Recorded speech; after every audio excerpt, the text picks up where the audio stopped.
최근 주변국에 대한 중국 정부의 움직임이 매우 거침없어지고 있는 상황이 거듭되고 있습니다. 그 가운데 중국은 드디어 한미 관계의 연장선인 쿼드 연합체에 대해서 한국 가입을 경고하고 나섰습니다. 한국이 미국, 호주, 인도, 일본의 아시아태평양 군사연합체인 쿼드에 들어가면 안 된다는 것입니다. 중국이 이렇게 한국과 미국 동맹라인 관계에 대한 선언을 한 것은 사드 이후에 거의 처음 등장하는데요. 중국은 지금까지 미국과의 무역 전쟁 등으로 인해서 한국에 직접적인 외교적 압박은 크게 하지 않았습니다. 게다가 사드 이후에 한중 관계가 손상되었는데 최근 들어 관계가 훨씬 개선되었다는 평가를 하고 있었기 때문에 한국에 대해서는 직접적인 경고나 압박은 거의 없다가 드디어 한미 관계나 동맹체에 대한 경고를 들고 나온 겁니다. 우선 중국 공산당의 의견을 대변하는 글로벌 타임스는 지난 12일 한국은 쿼드 합류의 전략적 모호성을 포기해서는 안 된다는 제목의 청샤오허 중국인민대학 국제관계학원 교수 기고문에서 한국이 쿼드에 가입하면 막 회복한 중국과 한국 사이의 전략적 상호 신뢰가 필연적으로 손상될 것이라면서 한국은 이성적으로 생각해야 한다고 지적했습니다. 한국이 최근 쿼드에 대한 입장이 변화하고 있는 게 아니냐며 경고했습니다. 청 교수는 한국이 중국의 반응을 우려해 쿼드에 부정적이었지만 이제 중국과 미국 사이에서 균형을 누릴 수 있어 태도를 바꿨다고 말했습니다. 중국은 한국이 G7 가입을 고려하고 있는 데다가 미국과의 방위비 협상에서 부드럽게 진행하려고 쿼드의 가입도 고려하고 있다고 지적하고 있습니다. 하지만 중국은 최근 쿼드 연합체에 대해서 별다른 반응을 보이지 않고 있었기 때문에 한국에 대해서 이러한 강경한 반응은 다소 의외라고 할 수 있습니다. 최근 중국 공산당 대변인 자오리제는 쿼드 연합체가 화상으로 정상회담을 하기로 한 것에 대해 중국은 반대하지 않지만 평화를 추구해야 한다는 원론적인 입장을 밝혔습니다. 그는 모든 협력 구상은 평화와 발전이라는 시대 흐름에 부응해야 한다며 이같이 말했습니다. 이렇게 말한 것이 지난 10일이었는데 불과 이틀도 안 되어 한국은 쿼드에 가입하면 안 된다고 강력하게 나온 것입니다. 이러한 직접적인 외교 경고 메시지는 마치 지난 미국의 사드 도입 때 상황을 그대로 연상시킵니다. 중국은 한국에 사드를 도입하지 말라고 강력 경고했고 결국 도입되자 관련된 보복 조치를 대대적으로 이어갔습니다. 따라서 이번에 만약 한국이 중국에 대한 대항 성격의 쿼드를 가입하게 된다면 비슷한 국면이 나올 수 있습니다. 또다시 중국에 입점해 있는 한국 기업은 피해를 볼 것이고 한국산 수입품에 대한 경제 보복으로 들어갈 것입니다. 이미 쿼드 연합체 국가 중 하나인 호주는 중국에 대한 다양한 경제 보복을 당하고 있는 상황이기도 합니다. 따라서 중국은 애초에 한국이 쿼드를 생각도 하지 말고 미중 간에 적절히 중립을 지키라는 경고를 하는 것입니다. 아직 한국에서 쿼드 가입에 대한 이렇다한 움직임이 없음에도 중국은 미리 족쇄를 채워둔다는 방침입니다. 이렇게 중국은 최근 한국에 대해서 외교적으로 사전에 논의도 하지 않고 맘대로 조치를 반복하고 있는데요. 최근 중국 당국은 중국에 김치를 수출하려면 반드시 파워차이를 표기해야 한다고 한국에 경고했습니다. 한국에서 중국으로 들어가는 한국산 김치에 대해 해관에서 파워차이 표기를 반드시 검토한다는 것입니다. 양국 간의 예민한 김치 이슈가 터져나오자 지금까지 한 번도 없었던 파워차이 표기 조치가 나온 것은 심상치 않은데요. 중국은 반드시 이렇게 돈줄을 휘어잡고 상대방을 압박하는 술책을 활용하고 있는데 이번 파워차이 표기는 한국도 적잖이 곤란함을 겪을 것으로 보입니다. 한국에서 김치에 파워차이를 표기하게 된다면 중국은 분명히 나중에 국제 분쟁에서 한국이 김치에 스스로 파워차이를 표기했다며 억지를 부릴 것입니다. 이렇게 중국은 한국에 최근 거친 경고를 퍼붓기도 하고 실제적으로 한국에 더 큰 위협을 안겨주고 있습니다. 예를 들어 최근 중국은 양회에서 국가 핵발전의 가속화라는 명분 아래 더욱더 핵발전을 늘리기로 논의했습니다. 그 가운데 중국은 바다에서 떠다니는 원자력 발전소 건설을 밀어붙이기로 방침을 확정했습니다. 특히 중국은 한국과 직선거리로 약 400km밖에 떨어지지 않은 산둥성 인근 서해에서 해상 원전을 띄워 시험 가동하는 방안을 추진 중인 것으로 알려졌습니다. 중국 공무원이 최근 공개한 140여 쪽의 분량의 14차 5개년 계획 및 2035년까지의 장기 목표 강요 초안을 분석한 결과 원전 관련 부분에서 해상 원전을 적극 추진한다는 내용이 포함됐습니다. 그들은 해상 부유식 핵 동력 플랫폼, 즉 바지선이나 선박에 실려 해상에서 운영되는 원전을 띄운다는 겁니다.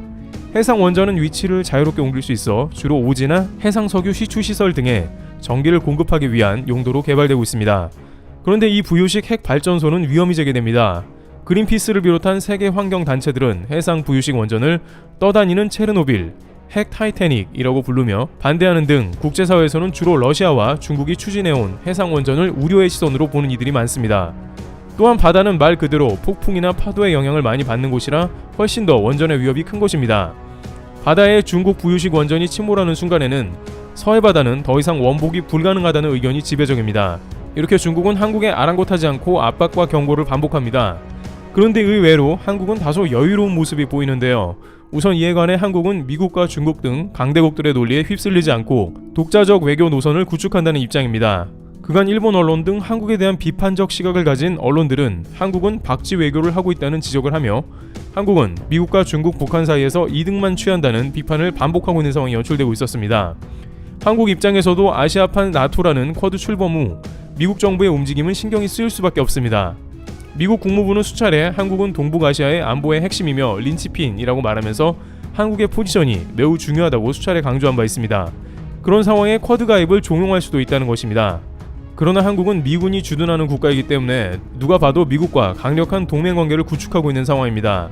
또한 이미 미국과 한국은 쿼드에서 추구하고 있는 다양한 경제협력을 자연스럽게 진행 중인 상황입니다. 미국은 중국의 히토류 위협에 따라서 쿼드 연합체가 자체적인 공급 라인을 구축하기로 협상했습니다. 이렇게 최근 미국은 자체적으로 미래 첨단 기술의 보호와 공급망을 확충한다는 판단 아래 쿼드는 물론이고 한국에도 첨단 공급망 확충을 위한 제안을 했습니다. 미국의 삼성 반도체를 비롯해서 전기 자동차, 배터리 회사 등 한국과 더욱더 합을 맞춰 나갈 것으로 판단되는 것입니다. 일본은 한국 반도체 공급 물자를 수출 규제한 상황이지만 미국에서는 오히려 한국을 미래사업 주요 파트너로 낙점하면서 경제적인 밀월 관계와 중요성이 커집니다. 바이든 대통령은 이에 관한 첨단 물류 공급망에 대한 미국 동맹 간 공급망 구축에 대해 행정명령 서명을 했습니다. 물론 한국도 중국의 주요 반도체 라인이 있기 때문에 중국과의 관계도 중요하며 무조건 배제할 수 없습니다만 중국도 한국과 관계에서 과거 같은 쓸데없는 보복을 한다면 중국의 기술 굴기 제조 2025에 막대한 영향을 받게 됩니다. 중국은 반도체 굴기에 1조 위안, 약 170조 원을 쏟아붓고도 반도체 점유율이 0%인 것은 한국과 기술 격차가 크기 때문이죠. 따라서 이제 경제적으로 한국에 보복한다는 것은 단순히 으름장에 지나지 않는다는 것입니다. 게다가 한미 관계에서 파생된 쿼드 연합체에 거세게 대응하면 중국의 반도체 자체가 끊어져 버릴 수도 있습니다. 이미 바이든 정부는 쿼드를 개설하면서 곧바로 화해에 대한 추가 제재에 돌입한 상황입니다. 블룸버그는 바이든 행정부가 쿼드 회의를 앞두고 화웨이 공급업체들을 상대로 신규 제한 조치를 취했다면서 트럼프 정부에 이어 반화웨이 정책을 계승해 나가고 강화하겠다는 입장을 보여주고 있는 모습입니다. 중국 자오리젠 대변인은 미국은 합법적인 중국 기업을 수단과 방법을 가리지 않고 해치고 있다고 비난했습니다. 하지만 중국 정부에서는 반도체와 첨단 산업에 대해서는 이렇다 할 말이 없다는 게 외교가의 의견입니다. 중국이 원천 기술을 가진 게 하나도 없기 때문이고 미국에 대항해봤자 첨단 기술 공급만 막힌다는 것입니다. 이것은 중국 산업 전반은 물론이고 첨단 장비가 들어가는 군수업체 등도 크게 영향을 받는다는 의견이 나옵니다. 이러한 상황에서 한국에 대한 지나친 견제 혹은 경제 보복은 중국에 있어서 엄청난 독이 될 수밖에 없다는 진단입니다. 한미 동맹과 쿼드 연합체는 이제 군사뿐만 아니라 경제와 금융 등으로 중국을 충분히 압박이 가능하기 때문입니다. 한국은 또한 중국보다는 미국이나 기타 제3국가로 서서히 탈중국을 도모하면서 안정적인 공급망을 운영할 방침입니다. 중국은 칼을 휘두르면 휘두를수록 고립되며 오히려 탈중국으로 인해 지방정부는 휘청이고 있습니다. 삼성전자 모바일 사업부는 철수했으며 아이폰도 인도로 생산 공장을 옮기는 모습도 연출되었는데 결국 이것은 중국 농민공의 실업 문제를 일으켰으며 이들의 불만은 중국 자체를 위협하는 것으로 판단됩니다.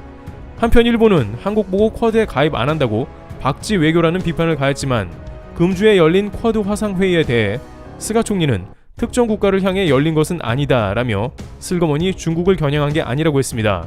일본이야말로 중국을 건드릴까봐 노심초사하고 있으며 한국은 상대적으로 여유롭게 반응한다는 평가가 나옵니다. 트리블 튜브 여기서 마치겠습니다. 감사합니다.